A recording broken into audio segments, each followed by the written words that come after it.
and welcome back after a week off, a hiatus, if you will. We had taken a vacation from the Lock Around the Clock for week 15. Not that we were taking a vacation from the Lock Around the Clock. I just happened to have a vacation planned and didn't really, we took off for the whole thing. But the other good news is we have a 27-16-3 record on the season, kicking ass, taking names, and we are looking to continue that on this week, going into week 16.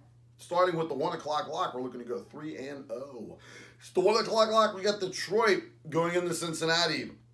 Marvin Lewis is this is his last season. Obviously, last two games coming up. Their last game at home. However, the Bengals look like they've checked out. The defense is pretty much decimated at this point with injuries.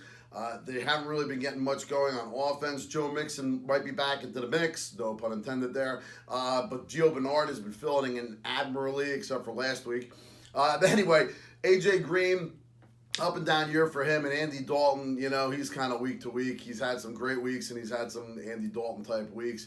But either way, these two teams are going in different directions. Detroit is looking towards the playoffs. Need to get this win. They are going into Cincinnati, like I said. They are favored. They're on the road, a road favorite of 4 points in this game. I really like Detroit. Darius Slay should be on A.J. Green most of the game. I'm not sure how much of a factor he'll be against a talent like A.J. Green. But, again, these two teams are going in two different directions. I look for Detroit to show up. I look for Cincinnati, who's already checked out, to not show up. And I look for Detroit to win this game by double digits. They're laying 4 in this game. Look for the Detroit Lions to take this game. That's the 1 o'clock lock. Cover the 4 points. Detroit Lions will. At the 4 o'clock lock, yep, we're going with Eli. We're going with the Giants at Arizona. The Giants are getting 3.5 in this game against an Arizona team that really doesn't have much of a quarterback, doesn't have much of a running back. They got Larry Fitzgerald, and that's about it. The defense is playing okay, good enough, I guess, to get by. However, they're playing a team not like the Tennessee Titans. They're playing the Giants. The Giants can turn it on. Eli Manning has been playing well since he's been back from his game off there. We're looking for the Giants to kind of right the ship here and get things going against an Arizona team that really just is not looking very good at this time of the season. Either way, these games between the Giants and Arizona, even back in the day when they were in the same division, were very close games. Arizona is not blowing anybody out, and the Giants are still not that bad of a team. They do have somewhat of a running game with Gallman going. They should have a passing game. Obviously, they have the better quarterback between these two. And at this point, the defenses are relatively even, maybe a little bit of an edge towards the Giants. I realize they're on the road, but they're getting 3.5. I look for the Giants to cover this game, plus the 3.5 in Arizona. Take the Giants plus the 3.5. That's the 4 o'clock lock. On to the 8 o'clock lock. We are moving over to Monday because there's no 8 o'clock game on Sunday. And we are going, yes, with the Oakland Raiders. Plus 9 at Philly. Now, last week was very depressing. They got decimated in Kansas City the week before when they really needed to win. Last week they had a shot at saving the season and a chance for a possible wild card berth, which they still have now, but there's way too many things out of their control that have to happen.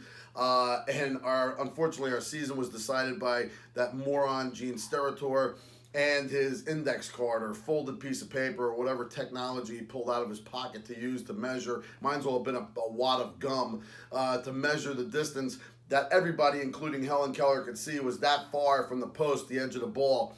The technology has to improve here, people. And even the announcers, Chris Collinsworth, had said it during the game. There was bad calls throughout that game. My Raiders, as usual, got screwed. If we were the Patriots, it would have been a first down, New England, no doubt, going the other way. Steratore was laughing as he came up with that piece of paper and gave the first down to the Cowboys, which ultimately kind of ended the game for us. Anyway, I'm sorry I had to go on a rant because I am a homer. But the Oakland Raiders are flying east. They're playing on Christmas Day evening against the Philadelphia Eagles here. Philadelphia at this point might have wrapped up everything depending on how the other games go. Either way, they're giving 9 points. The Oakland Raiders, let's put it this way, since Ken Norton Jr. has been gone, the defense has looked 110% better.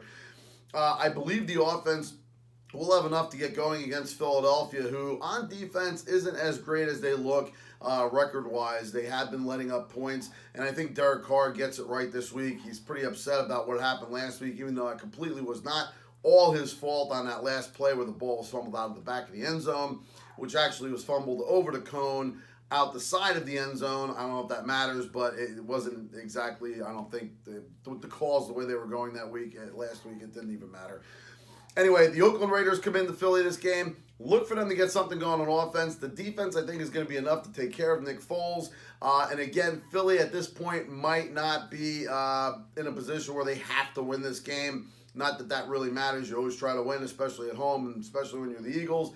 But look for the Oakland Raiders to cover this game. The +9, look for it to be a closer game than people might think, especially 9 points. It's a lot. Take the Oakland Raiders. Take the 9 points.